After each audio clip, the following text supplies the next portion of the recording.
ഇപ്പോൾ CPIM നേതാവ് CK Saseendran കൂടി നമ്മളോടൊപ്പം ചേരുകയാണ്.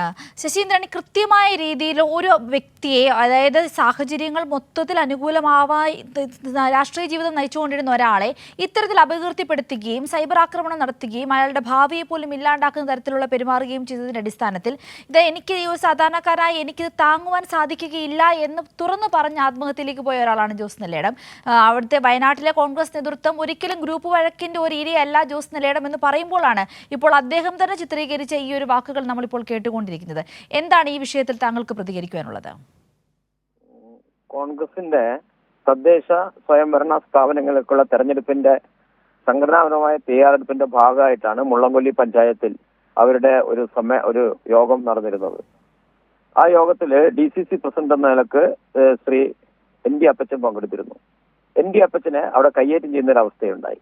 അതേ തുടർന്ന് കയ്യേറ്റം ചെയ്യുന്നതിന് നേതൃത്വം കൊടുത്ത ആൾക്കാരെ അവരെ ബത്തേരി താലൂക്ക് ആശുപത്രിയിൽ പ്രവേശിപ്പിച്ചിരുന്നു. സംഘർഷം ഉണ്ടായി എന്നൊക്കെ പറഞ്ഞുകൊണ്ട് പ്രവേശിപ്പിച്ചിരുന്നു. അവിടെ ചെന്ന് ND അപ്പച്ചനെ അനുകൂലിക്കുന്ന ആൾക്കാർ വലിയ രീതിയിൽ മർദ്ദനം അഴിച്ചുവിടുന്ന അവസ്ഥയാണ് ഉണ്ടായിരുന്നത്.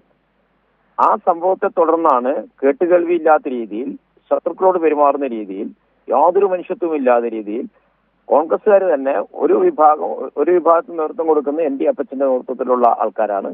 മറുവിഭാഗത്തിന് അവിടെ നേതൃത്വം കൊടുക്കുന്നത് IC ബാലകൃഷ്ണൻ MLA പോലുള്ള ആൾക്കാരാണ്. ഇവരുടെ രണ്ടുപേരുടെയും നേതൃത്വത്തിൽ കുടിപ്പക തീർക്കുന്നത് പോലെ അങ്ങോട്ടും ഇങ്ങോട്ടും ആളുകളെ ആക്രമിക്കുകയായിരുന്നു. അതിന്റെ ഫലമായിട്ടാണ് തങ്കച്ചൻ എന്ന് പറയുന്ന ഒരു കോൺഗ്രസ് പ്രവർത്തകൻ, അദ്ദേഹം വാർഡ് പ്രസിഡന്റ് കൂടിയാണ് കോൺഗ്രസിന്റെ, ആ പ്രവർത്തകന്റെ വീട്ടിൽ മദ്യവും അതുപോലെ തന്നെ സ്ഫോടക വസ്തുക്കളെല്ലാം കൊണ്ടുവച്ച് പോലീസിന് വിവരം കൊടുത്ത് അറസ്റ്റ് ചെയ്യിച്ച് പോലീസ് പോയോക്കുമ്പോൾ അദ്ദേഹത്തിന്റെ വീട്ടിലെ വണ്ടിയിൽ ഇതൊക്കെ കിട്ടി. സ്വാഭാവികമായിട്ട് കേസ് രജിസ്റ്റർ ചെയ്ത് അയാളെ 17 ദിവസം ജയിലടക്കേണ്ടി വന്നു. പിന്നീട് പോലീസിന് തന്നെ കാര്യം മനസ്സിലായി, ഇയാൾ നിരപരാധിയാണെന്നും ഇതിനകത്ത് വലിയ ഗൂഢാലോചന നടന്നു എന്നൊക്കെ മനസ്സിലാക്കിയപ്പോഴാണ് കോടതിയിൽ മുമ്പാകെ റിപ്പോർട്ട് കൊടുത്ത് അദ്ദേഹത്തെ മോചിപ്പിച്ച് യഥാർത്ഥ പ്രതികളെ പിടിക്കാൻ വേണ്ടി നോക്കുന്ന സന്ദർഭത്തിലാണ് ഇതൊക്കെ കൊണ്ട് തന്നെ കൊണ്ട് ചെയ്യിച്ചതാണ് എന്ന രീതിയിലും തനിക്ക് അതിലുണ്ടാകുന്ന വിഷമങ്ങളെ കുറിച്ചൊക്കെ രീതിയിലൊക്കെ ഉണ്ടായ പ്രയാസം ജോസ് നെല്ലേടം പുറത്തു. ഇതിന്റെ വിഷയം സാധാരണ കോൺഗ്രസ് പ്രവർത്തകരെ, നേതാക്കളായ ആൾക്കാർ, അതിൽ MLA ഉണ്ട്, DCC പ്രസിഡന്റ് ഉണ്ട്. DCC പ്രസിഡന്റ് ആവട്ടെ മുൻ MLA ആണ്. യാതൊരുവിധ തത്വദീക്ഷയുമില്ലാത്ത, മനുഷ്യത്വമില്ലാത്ത ആളുകളെ പരസ്പരം കൊല്ലിക്കുന്ന രീതിയിലേക്കുള്ള പ്രവർത്തനമാണ് നടന്നുകൊണ്ടിരിക്കുന്നത്. വയനാട്ടിൽ 5ാമത്തെ കോൺഗ്രസ് പ്രവർത്തകനാണ് കഴിഞ്ഞ കുറച്ച് വർഷങ്ങൾക്കുള്ളിൽ ആത്മഹത്യ ചെയ്യുന്ന നമുക്ക് കാണാൻ വേണ്ടി കഴിയും. ഇത് കോൺഗ്രസിന്റെ ജീർണിച്ച മുഖം, കോൺഗ്രസിന്റെ അധോലോക രീതിയിലുള്ള അവരുടെ പ്രവർത്തനങ്ങൾ, ഇതെല്ലാം പണത്തിന് വേണ്ടിയുള്ള, എല്ലാത്തിനും അടിസ്ഥാന വിഷയം അധികാരം, പണം ഉണ്ടാക്കാൻ വേണ്ടി എങ്ങനെ ഉപയോഗിക്കാൻ വേണ്ടി കഴിയും, അതിനുവേണ്ടിയുള്ള തർക്കങ്ങളാണ് നടന്നുകൊണ്ടിരിക്കുന്നത്. ഇത് കോൺഗ്രസ് നേതൃത്വം അടിയന്തരമായി ഇടപെടേണ്ടതാണ്. പക്ഷെ കോൺഗ്രസ് നേതൃത്വം ഇടപെടില്ല നമുക്കറിയാം.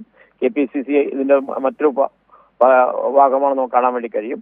ഇവിടെ MP വയനാട്ടിലുണ്ട്. ഇത്രയൊക്കെ ഉണ്ടായിട്ട് ഞങ്ങളിപ്പോൾ MP പരസ്യമായി ചോദിക്കുന്ന കാര്യം, നിങ്ങൾ വേട്ടക്കാരോടൊപ്പമാണോ ഇരയോടൊപ്പമാണോ?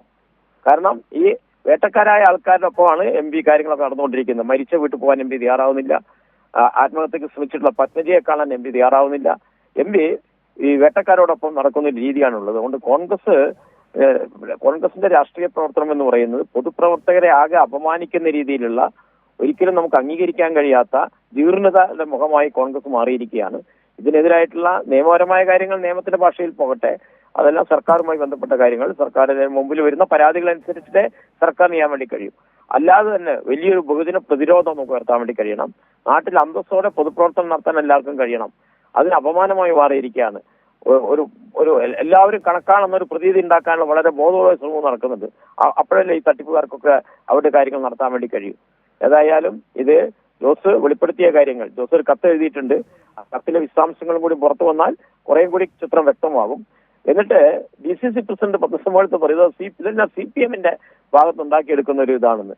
അവരെ കോൺഗ്രസ്സുകാർക്ക് തമ്മിലുള്ള കുഴപ്പം അവർ തന്നെ പറയുന്നു. നിങ്ങൾ ഒരു കാര്യം ആലോചിക്കണം, ജോസ് മരിച്ചിട്ട് വയനാട്ടിൽ 2 MLA കോൺഗ്രസിനുള്ളത്. ആ 2 MLA വീട്ടിൽ പോകാൻ കഴിഞ്ഞിട്ടില്ല. അങ്ങോട്ട് അവരെ അടുപ്പിക്കുന്നില്ല, അതാ വിഷയം. സ്ഥല MLA ആണ് IC ബാലകൃഷ്ണൻ. അദ്ദേഹം പൊതുസ്ഥലത്ത് വന്നുപോയിട്ട് പഞ്ചായത്ത് ഓഫീസിൽ അവിടെ വന്നുപോയിരുന്നു. ആരും കാണാതെ അവിടെ വന്നിരുന്നു, ഒന്ന് നോക്കി അങ്ങ് പോകുന്ന അവസ്ഥയുണ്ടായി. ആ വീട്ടിലേക്ക് അദ്ദേഹത്തിന് പ്രവേശനം നിഷേധിച്ചിരിക്കുകയാണ്. കൽപ്പറ്റ MLA കോൺഗ്രസിന്റെ സംസ്ഥാന നേതാക്കളുടെ ഒരാളാണ് അഡ്വക്കേറ്റ് സിദ്ദിഖ്. അദ്ദേഹം അങ്ങോട്ട് പോയതേയില്ല. സ്ഥല MP പോകുന്നില്ല. ഇതാണ് വിഷയം. സ്ഥല MP വയനാട്ടിലുണ്ട്, അതിനായിട്ട് വരണ്ട. ഇതിനു മുമ്പേ ചൂരന്മല ദുരന്തത്തിന്റെ 1ാം വാർഷികവുമായി ബന്ധപ്പെട്ടുകൊണ്ട് ദുരന്തം ഉണ്ടായ എല്ലാവരും അവിടെ എത്തി. അപ്പൊ ഞങ്ങളെല്ലാം പറഞ്ഞു സ്ഥലം MP എന്ന നിലയ്ക്ക് അവരുടെ അസാന്നിധ്യം മോശമായി പോയി എന്ന് പറഞ്ഞപ്പോൾ UDF പറഞ്ഞത് മരിച്ച വീട്ടിലൊക്കെ പോകലാണോ ജോലി എന്നാണ്. ആ അർത്ഥത്തിൽ അവര് അങ്ങനെ എല്ലാ മരിച്ച വീട്ടിലും MP പോകാൻ കഴിയുമെന്ന് ഞാൻ പറയുന്നില്ല. പക്ഷെ ചൂരൽമല ദുരന്തത്തിന്റെ 1ാം വാർഷികത്തിന് അവർ എത്തേണ്ടതായിരുന്നു. അത് പോട്ടെ, അതിനത് വന്നില്ല. പക്ഷെ അവരുടെ തന്നെ പ്രവർത്തകർ രണ്ടുപേരും അവരുടെ പ്രവർത്തകരാണ്. ഒന്ന് വിജയേട്ടൻ എന്ന് പറയുന്ന കോൺഗ്രസിന്റെ ഏറ്റവും സുമനിതനായ നേതാക്കളിൽ ഒരാളായിരുന്നു. ദീർഘകാലം കോൺഗ്രസ് ആയിരുന്നു. മരിക്കുന്നവരെ കോൺഗ്രസ് ആണ്.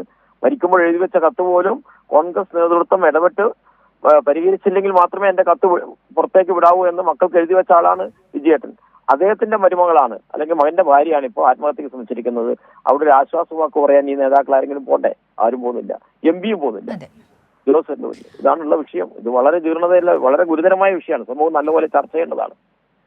തീർച്ചയായിട്ടും CK ശശീന്ദ്രൻ, താങ്കൾ പറഞ്ഞ പോലെ തന്നെ വളരെ ഗുരുതരമായ ഒരു അവസ്ഥയിലേക്കാണ് വയനാട് കോൺഗ്രസ് പോകുന്നത്. നോക്കൂ, അതായത് 2 പ്രധാനപ്പെട്ട നേതാക്കൾ അവരുടെ വ്യക്തിവൈരാഗ്യം, അവരുടെ അധികാര വടംവലി, അതിൽ പ്രതികാരമായി അവർ ചെയ്യുന്ന പ്രവർത്തികളുടെ ഇരകളാവുകയാണ് ഇപ്പോൾ ജോസ് നെല്ലിടമാണെങ്കിലും തങ്കച്ചനാണെങ്കിലും. അവർ പ്രത്യക്ഷത്തിൽ നോക്കുകയാണെങ്കിൽ അവർ യാതൊരുവിധ തെറ്റും ചെയ്യുന്നില്ല. പക്ഷേ ഇവരുടെ ഗ്രൂപ്പ് വഴക്കിന്റെ ഇരകളായി തീരുന്ന് ഈ ജീവിതം അവസാനിപ്പിക്കേണ്ടി വന്നു. ഒരാൾ ആത്മഹത്യയിലേക്ക് പോകുന്നു, ഒരാൾ അവരുടെ പൊതുജീവിതത്തിൽ തന്നെ ജയിൽവാസം ഉൾപ്പെടെയുള്ള മാനസിക സംഘർഷം അനുഭവിക്കേണ്ടി വരുന്നു. ഈ ഒരു സാഹചര്യത്തിൽ പോലും കോൺഗ്രസ് നേതൃത്വം ഇടപെടുന്നില്ല. MP ഇടപെടുന്നില്ല, MLA ഇടപെടുന്നില്ല. താങ്കൾ പറയുന്ന പോലെ ആരും തന്നെ ഇടപെടാതെ അതിൽ നിന്നെല്ലാം മുഖം രക്ഷിച്ച് അവർ മാറി നിൽക്കുന്ന ഒരു കാഴ്ച. ഇങ്ങനെ നോക്കുകയാണെങ്കിൽ ഇപ്പോൾ വയനാട് രാഷ്ട്രീയം വ്യക്തമായി അറിയാവുന്ന താങ്കൾ ഒന്ന് ആലോചിച്ച് നോക്കുകയാണെങ്കിൽ ഈ ഒരു ഇരകളുടെ നിര ഇനിയും മുന്നോട്ട് പോകുമ്പോൾ കൂടുവാനുള്ള സാധ്യത അവിടെ വളരെ കൂടുതലല്ലേ? തീർച്ചയായിട്ടും. ഇപ്പോ പത്മജ തന്നെ അവരുടെ ആത്മഹത്യാ ശ്രമത്തിന് മുമ്പ് എഴുതി വെച്ചിരിക്കുന്ന കുറിപ്പിൽ പറഞ്ഞിരിക്കുന്നത് കൊലയാളി കോൺഗ്രസിന് ഒരു ഇര കൂടി എന്നാണ്. ഭാഗ്യം കൊണ്ട് അവർ രക്ഷപ്പെട്ടു, അപകടമെല്ലാം തരണം ചെയ്തു, ഞങ്ങളെല്ലാം അവരെ ചെന്ന് കണ്ടിരുന്നു, നിങ്ങൾ ധൈര്യമായിട്ടിരിക്കണം എന്നൊക്കെ പറഞ്ഞ് ആശ്വാസവാക്ക് പറയാൻ ഞങ്ങളെക്കാൾ കൂടുതൽ അതിനാദ്യം ഓടിയെത്തേണ്ടത് കോൺഗ്രസ് പ്രവർത്തകരല്ലേ? കോൺഗ്രസിന് വേണ്ടി ജീവിതം മാറ്റിവെച്ചവരല്ലേ അവരെല്ലാം. ഇനിയും ഇതുപോലെയുള്ള നിരവധി ആൾക്കാർ. 5ാമത്തെ ആളാണ് ഇപ്പൊ അടുത്ത കാലത്തായിട്ട് മരിച്ചിരിക്കുന്നത്. ആദ്യം മരിച്ച PV ജോൺ കോൺഗ്രസ് ഓഫീസിനുള്ളിൽ ആത്മഹത്യ ചെയ്തിരുന്നത്. തൂങ്ങി മരിച്ചിരിക്കുന്നത് കാണാൻ വേണ്ടി കഴിയും. ഞാൻ എല്ലാവരുടെയും പേര് വീണ്ടും പറയുന്നില്ല. ഇനിയും ഇതിന്റെ പട്ടിക നീളാനാണ് സാധ്യത. കാരണം ഒരു തെറ്റ് ചെയ്താൽ ആ തെറ്റ് ചെയ്തവരെ പരാതിപ്പെട്ട് കഴിഞ്ഞാൽ പരാതിപ്പെടുന്നവരെ അപമാനിക്കുകയും തെറ്റ് ചെയ്തവരെ സംരക്ഷിക്കുകയും ചെയ്യുന്ന വികലമായ ഒരു നയമാണ് കോൺഗ്രസിന്റെ നേതൃത്വം സ്വീകരിച്ചുകൊണ്ടിരിക്കുന്നത്. കോൺഗ്രസിന് ഇന്നല്ലെങ്കിൽ നാളെ ജനങ്ങളോട് മറുപടി പറയേണ്ടി വരും, യാതൊരു സംശയവുമില്ല. അതുകൊണ്ട് നീളാനാണ് സാധ്യത. ഒട്ടേറെ വിഷയങ്ങൾ മറ്റു പലരും പറഞ്ഞു കേൾക്കുന്നുണ്ട്. അതെല്ലാം പുറത്തേക്ക് വരും. ആരും സംരക്ഷിക്കാൻ മാത്രമല്ല ഇങ്ങനെയുള്ളവരെ ഭീഷണിപ്പെടുത്തുകയും കൂടി ചെയ്യുന്നുണ്ട്. ഇപ്പം പത്മജയുടെ ആത്മഹത്യാ ശ്രമത്തിന്റെ പിന്നിൽ അവർ പറഞ്ഞിരിക്കുന്നത് എന്താ വെച്ചാൽ ഇന്നലെ രാവിലെ ഒരു ചാനലിൽ ഐ സി ബാലകൃഷ്ണൻ അല്ല സിദ്ദിഖ് MLA പറഞ്ഞിരിക്കുന്നത് അവർക്ക് സംരംഭങ്ങൾ ആരംഭിക്കാൻ കട നടത്താൻ ഞാൻ പൈസ കൊടുത്തു എന്നാണ്. അങ്ങനെ കാശ് എനിക്ക് കിട്ടിയിട്ടേ ഇല്ല, അത് എന്നെ അപമാനിക്കാൻ തുല്യമാണ്, ആളുകളെ തെറ്റിദ്ധരിപ്പിക്കുകയാണ് എന്നാണ് പറഞ്ഞിരിക്കുന്നത്. സിദ്ദിഖ് ഇതുവരെ അതിന് മറുപടി പറഞ്ഞിട്ടില്ല. അതെന്റെ വിഷയം. ഉള്ള അഗ്രിമെന്റ് എടുത്തിട്ട് സാധനം കട്ടുകൊണ്ടുപോകുന്ന പോലെ സിദ്ദിഖും അതുപോലെ തന്നെ പത്മജയുടെ ഭർത്താവ് വിജേഷ് എല്ലാം കൂടി എഴുതിയെടുത്ത എഗ്രിമെന്റ് തട്ടിക്കൊണ്ടുപോവുകയും ചെയ്തു. ഇതൊക്കെയാണ് നടന്നുകൊണ്ടിരിക്കുന്നത്. അപ്പൊ എന്തും ചെയ്യും, എന്ത് വൃത്തികേടും ചെയ്യും. അതിന് MLA എന്നുള്ള പദവി ഒരു പൊൻതോവിലായിട്ട് ഉപയോഗിക്കുകയാണ് അവർ ചെയ്തുകൊണ്ടിരിക്കുന്നത്. സാധാരണ MLA പദവി ജനങ്ങളെ സേവിക്കാനുള്ളതാണ്. ഇത് തട്ടിപ്പ് നടത്താൻ വേണ്ടിയുള്ള ഒരു അവസരമായിട്ട് MLA എന്നുള്ളൊരു പദവി സ്വാഭാവികമായിട്ട് കിട്ടുമല്ലോ. MLA ആയതുകൊണ്ട് ഏത് ഉദ്യോഗസ്ഥരും വരുമ്പോൾ എണീച്ചു വെക്കുമല്ലോ. അയാളുടെ സ്വഭാവം നോക്കിയിട്ടൊന്നുമല്ലല്ലോ കാര്യങ്ങൾ ചെയ്യുക. അപ്പൊ ഇത് വളരെ ഗുരുതരമായ അവസ്ഥാവിശേഷമാണ്. യഥാർത്ഥത്തിൽ ഈ 2 പേർക്ക് MLA സ്ഥാനത്ത് തുടരാനുള്ള അർഹതയില്ല. ജനങ്ങളെ ഇത്രമാത്രം അപമാനിക്കുകയും അവരെ പ്രവർത്തകർ തന്നെ കോൺഗ്രസിന്റെ പ്രവർത്തകർ തന്നെ വഞ്ചിക്കുകയൊക്കെ ചെയ്യുന്ന നിലപാടാണ് അവർ സ്വീകരിച്ചുകൊണ്ടിരിക്കുന്നത്. അതെ, വ്യക്തമാണ് CK ശശീന്ദ്രൻ. ഞങ്ങളോട് പ്രതികരിച്ചതിൽ വളരെയധികം നന്ദി. അദ്ദേഹം പറഞ്ഞ പോലെ തന്നെ കോൺഗ്രസ് അവരുടെ തന്നെ അണികളെ ബുദ്ധിമുട്ടിക്കുന്ന, അവരെ ആത്മഹത്യയിലേക്ക് തള്ളിവിടുന്ന ഒരു കാഴ്ചയാണ് നമ്മൾ കണ്ടുകൊണ്ടിരിക്കുന്നത്. ഇപ്പോൾ ജോസ് നെല്ലിടം തന്റെ ആത്മഹത്യക്ക് മുമ്പ് താൻ അനുഭവിച്ച മാനസിക സംഘർഷത്തെക്കുറിച്ച് തുറന്നു പറഞ്ഞ ഈ വാക്കുകൾ കേൾക്കുമ്പോഴും നമുക്ക് മനസ്സിലാകുന്നത് അതുതന്നെയാണ്. എത്രയധികം ക്രൂരമായ രീതിയിലാണ് ഈ സൈബർ ആക്രമണം ഓരോരുത്തരുടെയും മനുഷ്യ ജീവിതത്തെ തകർക്കുന്നത് എന്നതിന്റെ തെളിവായി മാറുകയാണ് ജോസ് നെല്ലിടത്തിന്റെ വാക്കുകൾ.